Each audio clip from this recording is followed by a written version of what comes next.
Ya, selamat pagi Bapak Ibu Saudaraku yang dikasihi oleh Tuhan. Senang sekali kita pagi hari ini kita boleh diberi kesempatan, diberi waktu untuk kita boleh datang kepada Tuhan, berdoa untuk banyak hal, Saudaraku ya. Dan sebelum kita berdoa, firman Tuhan yang kita mau renungkan, ya, saya ambil dari Lukas 18 ini satu perikop ayat 34 sampai 43. Ya, saya bacakan untuk kita semua. Waktu Yesus hampir tiba di Yeriko, ada seorang buta yang duduk di pinggir jalan dan mengemis. Waktu orang itu mendengar orang banyak lewat, ia bertanya, "Apa itu?" Kata orang kepadanya, "Yesus orang Nazaret lewat." Lalu ia berseru, "Yesus anak Daud, kasihanilah aku." Maka mereka yang berjalan di depan menegur dia supaya ia diam. Namun semakin keras ia berseru, "Anak Daud, kasihanilah aku." Lalu Yesus berhenti dan menyuruh membawa orang itu kepadanya.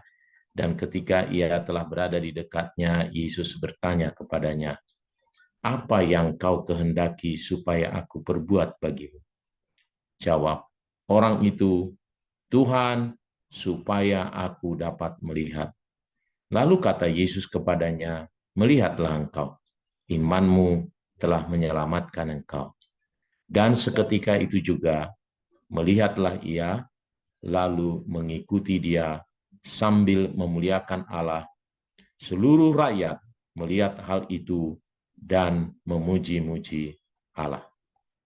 Ya, saudaraku, saya senang sekali membaca ayat ini, ya, dan saya mendapatkan beberapa hal, saudaraku, dari perikop ini. Ya, saya buat judulnya seperti perkataan Tuhan Yesus ini, ya, apa yang hendak aku perbuat kepadamu. Ya, ini luar biasa. Saya teringat ada cerita fiksi, ya. Ya, ada seseorang menemukan benda ajaib gitu, lalu dia elus-elus, lalu keluar ada semacam apa gitu ya, dia katakan, "Apa yang Anda kehendaki aku perbuat." Gitu ya. Nah, saudaraku, ketika kita datang kepada Tuhan, sebenarnya Tuhan berkata demikian kepada kita, ya. Ketika kita berseru kepada Tuhan, Tuhan berkata, "Apa yang hendak aku perbuat kepadamu?" Ya. Dan kalau demikian, saudaraku, wah pasti sesuatu yang luar biasa ya. Kalau sampai Tuhan berkata begitu kepada kita, dan pasti Dia akan menggenapinya. Ya, kalau Injil Yohanes berkata, ya, "Kamu belum meminta sesuatu pun dalam namaku, mintalah, maka akan kuberikan kepadamu." Nah, saya mau mendorong kita semua untuk kita mengerti ketika kita berdoa, kita sedang berharap supaya Tuhan menyatakan ini, memberikan perkataan ini. Apa yang hendak aku perbuat kepadamu? Ya. Dan ya saya percaya Tuhan rindu melakukan itu karena Tuhan mengasihi kita. Ya. Memang kadang seperti halnya orang buta ini, dia berteriak, berteriak, berteriak, Tuhan tidak berhenti. Ya, makanya ada lagu ya. Tadi saya putarkan sebelum kita berdoa, saya putarkan ada lagu yang diambil dari cerita ini. Ya, janganlah Tuhan lalui, berilah berkat-Mu. Yesus, Yesus, Yesus, berilah berkat-Mu. Janganlah Tuhan lalui, berilah berkat-Mu. Nah, saudaraku, memang banyak orang berdoa ya hanya sekedar gitu ya. Dan Tuhan mau kita ketika kita berdoa memang tidak jemu-jemu. Ya, kalau kita baca ini tadi ayat 35, ayat yang pertama justru menerangkan Yesus menerangkan ya supaya kita berdoa dengan tidak jemu-jemu, lalu membuat perumpamaan ya. Jadi memang Tuhan mau kita berdoa dengan tidak jemu-jemu. Nah, sampai akhirnya, saudaraku, dia berhenti dan mau berkata kepada kita, apa yang hendak ku perbuat kepadamu? Apa yang hendak ku perbuat bagimu? Ya, ini luar biasa. Nah, saudaraku, jadi ada beberapa hal, jadi ya supaya kita bisa melihat ini nih ya. Jadi kita mendapatkan kesempatan yang luar biasa, bagaimana supaya Tuhan bisa berkata, apa yang hendak aku perbuat bagimu, ya? Apa yang kau kehendaki supaya aku perbuat bagimu. Nah, ada paling tidak 4, saudaraku. Bagaimana orang buta ini mendapatkan hak istimewa itu. Dan saya berdoa kita juga bisa belajar ini ya, supaya kita ketika kita berdoa, ya kita mendapatkan hak istimewa itu juga ya. Nah, yang pertama tentu orang buta ini mendengar sebelumnya tentang Tuhan Yesus. Mendengar berita bahwa Yesus menyembuhkan orang buta, membangkitkan orang mati, membuat orang lumpuh berjalan, membuat orang tuli mendengar, roh-roh jahat diusir, dan dia mendengar semua itu, lalu dia timbul iman di dalam hatinya. Wah, seandainya aku bertemu dengan dia, gitu. Seandainya aku bertemu dengan dia, saya pasti meminta kepada dia supaya Tuhan Yesus membuat mata saya celik, membuat mata saya melihat lagi. Itu yang saya percaya dia pegang gitu. Sehingga ketika dia duduk dalam antrian meminta-minta kepada orang-orang yang lewat, ketika dia dengar ramai sekali orang, ini dia bertanya, ada apa ini? Wah, Yesus dari Nazaret sedang lewat. Wow, dia langsung ingat.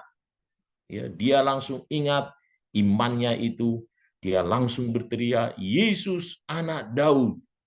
Orang-orang, saudaraku, memberhentikan dia karena suaranya mengganggu. Tetapi dia makin keras. Alkitab menceritakan makin keras berdoa, ya, makin keras berteriak Yesus anak Daud, dan itu mengambil perhatiannya, mengambil perhatian Tuhan Yesus, dan akhirnya dia berhenti, lalu memanggil katanya orang buta itu. Nah, baru dia meminta, apa yang hendak aku perbuat? Apa yang kau kehendaki aku perbuat bagimu? Lalu dia minta dengan spesifik ya, Tuhan, supaya aku melihat.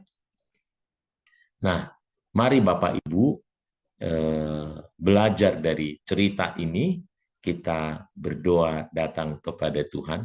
Sebenarnya kita diberi kesempatan untuk mengalami hal yang sama. Sayang sekali banyak orang berdoa tidak mengerti bahwa kita mendapatkan hak istimewa untuk mendapatkan perhatian Tuhan. Ya, dia selalu berkata, marilah kepadaku yang letih lesu dan berbeban berat, aku akan memberi kelegaan. Ya, sayang sekali banyak orang tidak terlalu mengerti, ya, sehingga dia kurang setia berdoa.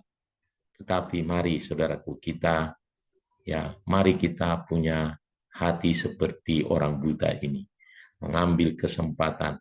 Kalau kita berdoa ini adalah kesempatan kita untuk berteriak dengan keras, mengambil perhatian Tuhan. Tuhan, aku mau mengalami perubahan dalam hidupku. Aku mau merasakan kelegaan. Aku punya beban.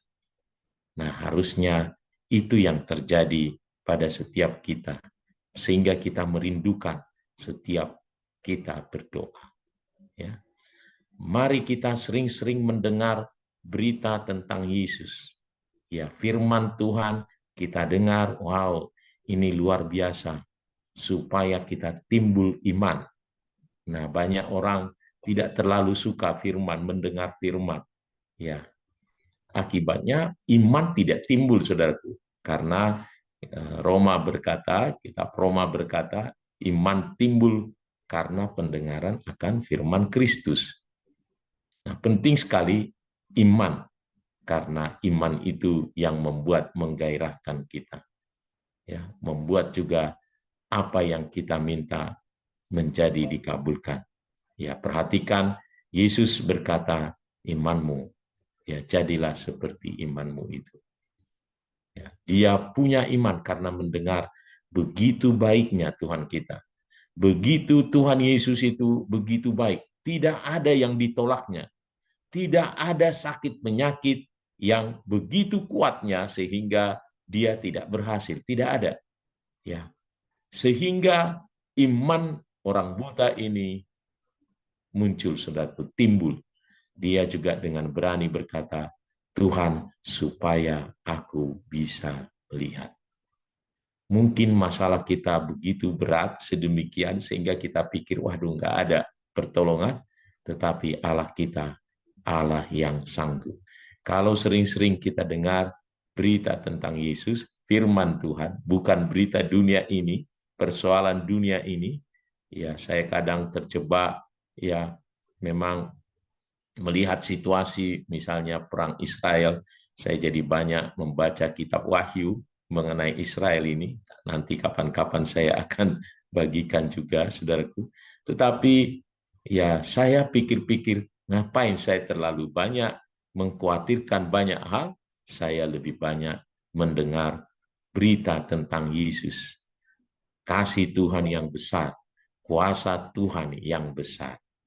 Dan itu akan menimbulkan iman, saudaraku. Dan itu memberikan kelegaan dan kesempatan berdoa akan selalu saya pakai sampai akhirnya dia berkata kepada saya, apa yang kau kehendaki, aku perbuat bagimu. Mari Bapak Ibu bersemangatlah berdoa, mari kita sampai Tuhan berkata kepada kita, apa yang kau kehendaki, aku perbuat bagimu. Tuhan Yesus memberkati kita semua. Mari kita berdoa, saudara.